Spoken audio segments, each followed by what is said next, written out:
নমস্কার বন্ধুরা, আপনারা রিসেন্টলি খবর শুনে থাকবেন যে বর্তমানেতে বহু ব্যাংক অ্যাকাউন্ট বন্ধ হয়ে যাচ্ছে, নাকি সাইবার ক্রাইম থেকে কেস আসছে যে আপনার অ্যাকাউন্টে কিছু অ্যামাউন্ট এসেছে, যে অ্যামাউন্টটা অ্যাকচুয়ালি ফ্রডলেন অ্যামাউন্ট, সাইবার ক্রাইম থেকে কেস হয়েছে সেই অ্যামাউন্টটার জন্য, এবং আপনার ব্যাংকের অ্যাকাউন্ট বন্ধ হয়ে যাচ্ছে বা ফ্রিজ হয়ে যাচ্ছে। অ্যাকচুয়ালি বন্ধ হয় না, ফ্রিজ হয়ে যাচ্ছে। আর কিছু পরিমাণ টাকা সেটা হচ্ছে লিয়েন মার্ক হয়ে যাচ্ছে। তো এই জিনিসটা কেন হয় আর এই জিনিসটা থেকে কিভাবে আপনি মুক্তি পাবেন, এই ভিডিওটা প্রথম থেকে যদি শেষ অবধি দেখেন অবশ্যই আপনি এই সমাধান করতে পারবেন।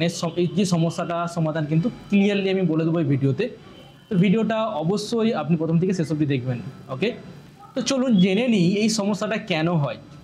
ওকে, ধরুন আপনি কারো কাছ থেকে ফোনপে, গুগল পে বা যে কোনোভাবেই আপনি টাকা নিচ্ছেন আপনার অ্যাকাউন্টে, হঠাৎ করে আপনার অ্যাকাউন্ট বন্ধ হয়ে গেল। তো কেন বন্ধ হয়? কেননা যেই ব্যক্তিটি আপনাকে টাকাটা পাঠাচ্ছে সেই অ্যামাউন্টের মধ্যে বা সেই অ্যামাউন্টটা ফ্রডলেন হতে পারে।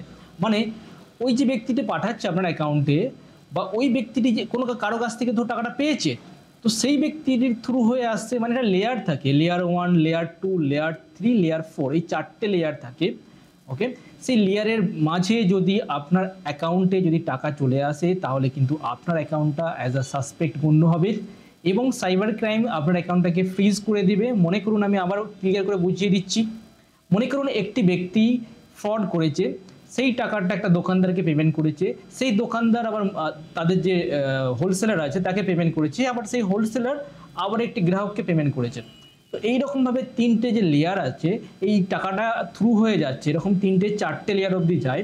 সেই 4টে লেয়ারের মধ্যে যদি আপনার অ্যাকাউন্টটা পড়ে যায় এবং সেই টাকাটা আপনার অ্যাকাউন্টে থাকে, তাহলে সেই অ্যামাউন্টটা কিন্তু সিজ হয়ে যায় বা লিয়েন মার্ক হয়ে যায়, আর আপনার অ্যাকাউন্টটা কি আপনার বন্ধ হয়ে যায়।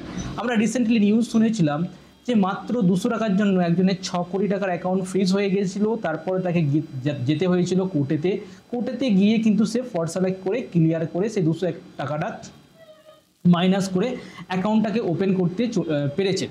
তো এই যে সমস্যা হলে আপনারা কি করা উচিত? আপনার অ্যাকাউন্ট কি বন্ধ হয়ে গেছে, বা যদি হয়ে থাকে তাহলে কিন্তু আপনার যেটা কর্তব্য সেটা হচ্ছে আপনি ব্যাংকের ম্যানেজারের সাথে দেখা করুন।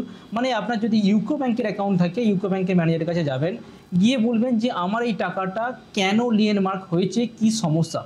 তখন সেই ইউকো ব্যাংকের ম্যানেজার আপনাকে একটা ইমেল আইডি দেবে বা ফোন নাম্বার দেবে।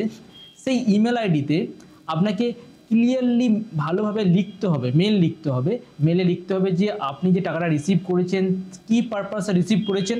আপনি যদি কোনো দোকানের থ্রু, আপনার যদি কোনো দোকান থাকে, সেই দোকানের ট্রেড লাইসেন্স বা ব্যবসা সংক্রান্ত জিনিসপত্র মানে বিল, ইনভয়েস সব কিছু আপনাকে ওই মেলেতে অ্যাটাচ করে পাঠিয়ে দিতে হবে। সাইবার ক্রাইমের যে ইমেল আইডি আপনাকে দেবে, সমস্ত ডিটেলস বর্ণনা করে আপনি কিন্তু পাঠিয়ে দেবেন। পাঠানোর পরে আপনার কাছে কিন্তু ইমেল আসতে পারে বা নাও আসতে পারে।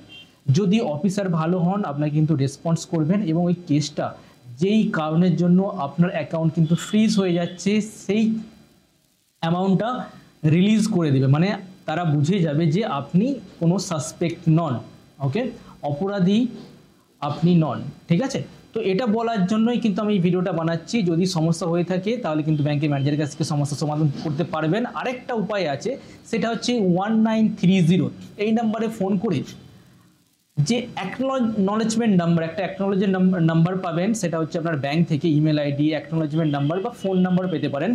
সেই অ্যাকনোলেজমেন্ট নাম্বার নিয়ে আপনি 1930-তে ফোন করবেন, যেটা হচ্ছে সাইবার ক্রাইমের হেল্পলাইন নাম্বার।